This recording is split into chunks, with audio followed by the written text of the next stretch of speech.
Hey y'all, welcome back to Andy's Little Homestead.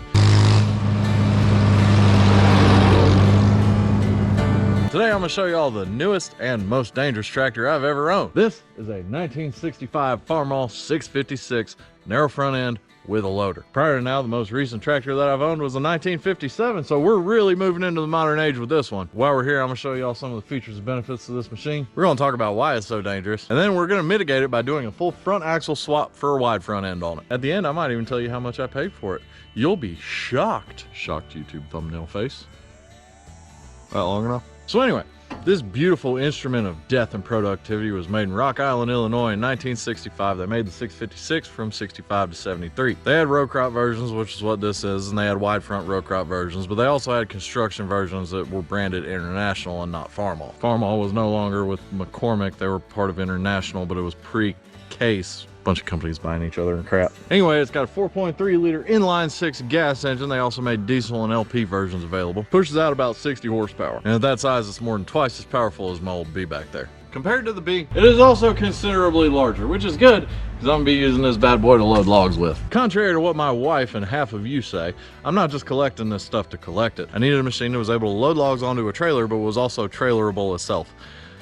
I can't trailer the backhoe.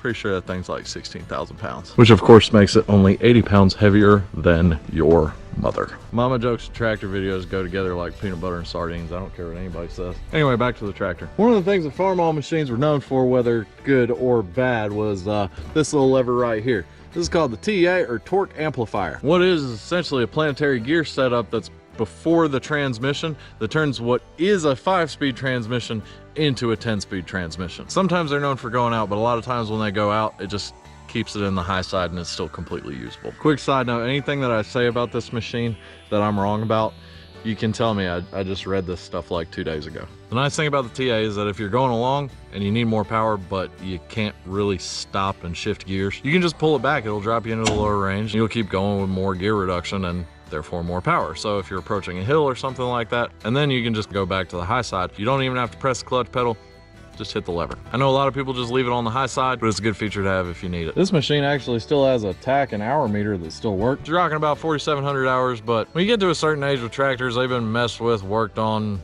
done over so many times. It really doesn't matter. If it runs good, it runs good. Well, the 2-cylinder John Deere pops, this thing purrs.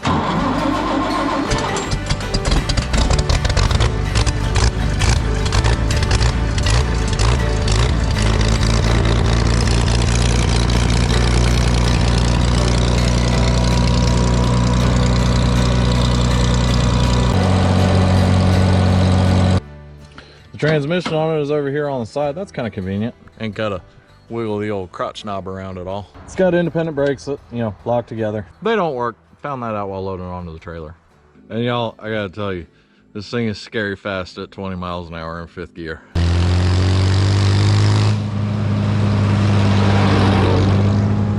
As far as running implements goes, these tractors came with 3 options. One was just the standard drawbar. That's what I got on here. Farmall also had the 2-point fast hitch. It was their own fast hitch type setup. And then the standard 3-point that we see on basically everything today. The lift had some kind of torsion bar or draft control that would keep the implement level even if the ground wasn't. I don't know how it works. Doesn't matter to me because I ain't got a 3-point. Machine did come with 2 hydraulic remotes, though I'm not sure how they're plumbed along with the loader. If I got to disconnect something or whatever. I ain't figured it out yet. The PTO was a slight upgrade from older versions. Basically hydrostatic, so instead of just a clutch that engages the PTO, this little lever right here does it, but it goes through like a hydrostatic system, so it doesn't like jerk in place, which is good when you're running like a bush hog or something like that. Starts to spinning off slower. Less likely to break shear pins, I guess. So with all of this, we've really moved into the 20th century here. And we've gone even farther with some aftermarket parts. Got a rear view mirror that looks like it came off of a bus or something. Thought it was goofy when I saw it.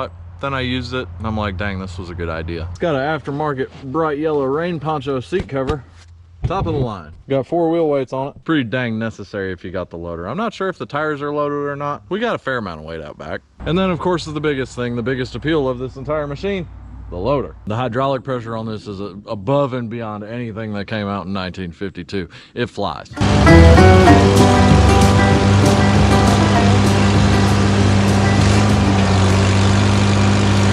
I mean, that's faster than my backhoe. That's awesome. It's got some pretty good sized cylinders on it, and unlike many loaders of the day, it's both power up and power down, so it'll lift the front end of the tractor up, and I can dig with it. And the hydraulic cylinders on it are big enough to at least make a man feel inadequate. But for all the functionality of the loader, that's the thing that makes this so dang dangerous. Because you're really not limited in the amount of weight that you can put in that bucket, but as soon as you bring that up over the height of the front tires, you're risking a lot. And for me, I've got to load logs onto those bunks that are almost 6 feet high. And y'all, I love narrow front end tractors, and I don't buy the propaganda that they are inherently less stable than the wide fronts. But as soon as you put weight over the front, you're really changing the geometry on everything. And well, if I was doing anything else other than loading logs up high with it, I wouldn't bother with swapping the axles. But for what I needed to do, I think it's the best option. So this here is our new wide front end. I don't believe it's factory original. I think it's a Shorts aftermarket. They made the aftermarket ones. They changed this spindle around to a 6-point shaft and got a different shape arm on it. But from everything I read, they're decent quality. So we'll get it unloaded and start to work on it.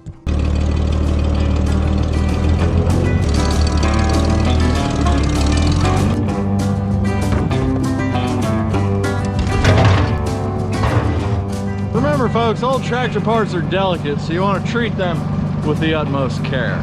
So now we got to jack the front up. Best thing about a loader with down pressure is it is the jack.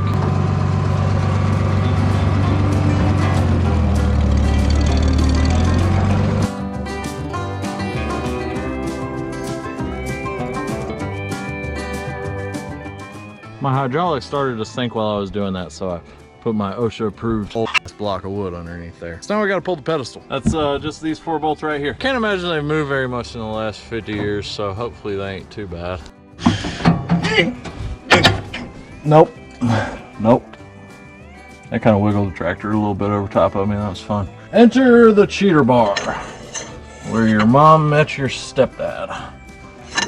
There we go. There we go. That came off pretty easily. Now we got one thing that we want to do with the front axle before we go and put it on. So this is obviously used and fairly old. The hub on that side spins pretty well, but this one, not quite so much. Now we probably hadn't had any grease in it since the last time Jesus went fishing, so we're gonna pull the cover off. We may just be able to repack the bearings. We may have to swap the hub out, but that's okay because those hubs will fit on that just the same. Well, I expected to find that bone dry, but I think it's just bad bearings.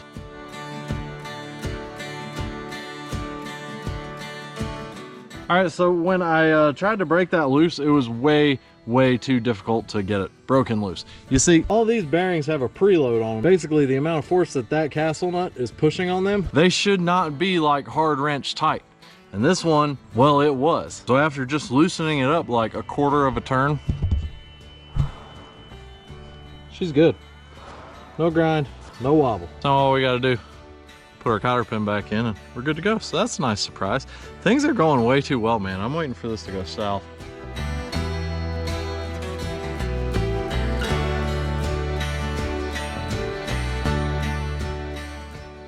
I almost made a mistake, but I didn't. We got one other thing to install first. This right here is our pivot arm. This is what goes where the old pedestal used to go. And as it turns, those two go to the tie rods and steer it. So we got to put it on. So these are grade 8 bolts. They're the exact same size as the ones that went out of there, but they're a little bit shorter because that plate is a little bit thinner.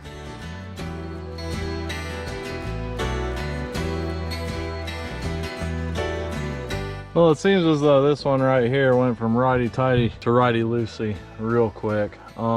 We got 3 in there and that one's not falling out yet. So these are not ones that you're worried about the pull-out strength on. This is shear strength because it's pivoting. So yeah, that's fine. So this one was a narrow front end from the factory, but it already has the mounting holes that fit right there on the axle. It's almost like engineers in 1965 wanted you to be happy and just live your best life instead of making things difficult. I swear, man, some engineers will jump over 73 supermodels just to have relations with a mechanic, but that's not the case right now. So we're going to spray enough brake cleaner to institute a new federal regulation up inside of here, and then we'll get the pick in there, get them cleaned out because they're already threaded, ready to go, and we should be able to drop the tractor right down onto the axle.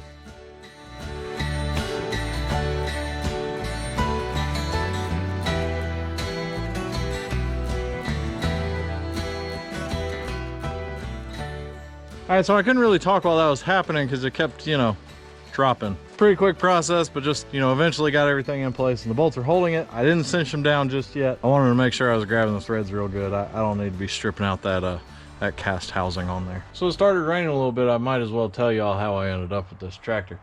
I bought it for the low price of a trailer full of lumber. Yep, a guy named Terry, nice guy, reached out to me down in Flanagan, Illinois. He wanted to get his hands on my wood, and boy was I ready to give it to him. Yeah, that's what I was looking to trade, and I was like, man, honestly, right now the biggest thing that I need is something that can load logs, but also go on a trailer so I can take it to places to load logs, so I can continue sourcing logs for the mill. And he said, well, I got a 1965 Farmall 656 with a loader, and y'all, I said that's exactly what I need. So we went down there, we stayed in Bloomington, had some of the best Mexican food I've ever had in my life. Actually went past Flanagan to get there, but the hotels north of there were towards Chicago, and that was expensive. Anyway, met him, made the swap.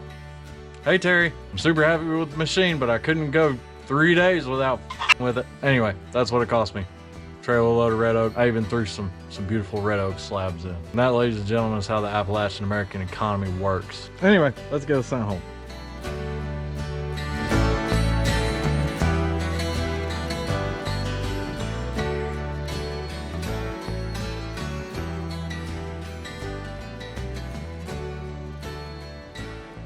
All right, y'all.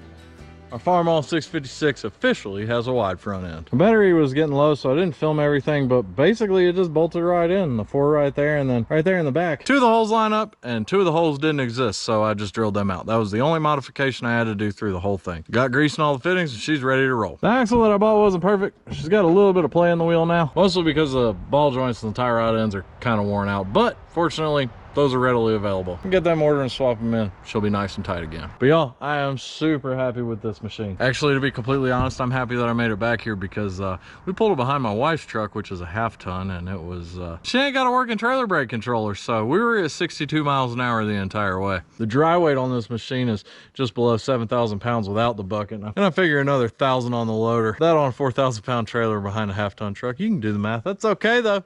We made it. All is well. But I feel super blessed to have this thing. This is going to be a real game changer as far as running the mill and, you know, being able to source logs. Anytime somebody posts on Marketplace like, hey, I got some logs, come get them, I can be the guy to come get them. And that is something to be happy about. As always, I hope y'all enjoyed and I hope you learned something. I love you and God bless. The restaurant in Bloomington, Illinois is called Veracruz, and it hits all of the markers of a good Mexican restaurant. And I'm going to teach y'all this right now. This is a nice little extra you won't expect to get. If you want to find good Mexican food, the restaurant needs to be in a strip mall. It needs to be next to the Mexican grocery store in the strip mall. The strip mall needs to be in the hood. You need to feel a little bit unsafe if you're a gringo going there, all right? It's just the rules. I don't make them. This is just how it goes. Most importantly, when you read the reviews, you better find reviews in Spanish. I don't care how much Susan and her bachelorette party love their quesadillas and fajitas. You want to find on that menu lenguas and tripas, okay? Don't ask what they are. Don't Google them. Just order them. Trust me. Now, let's say you can't find a Mexican restaurant that meets all of those criteria.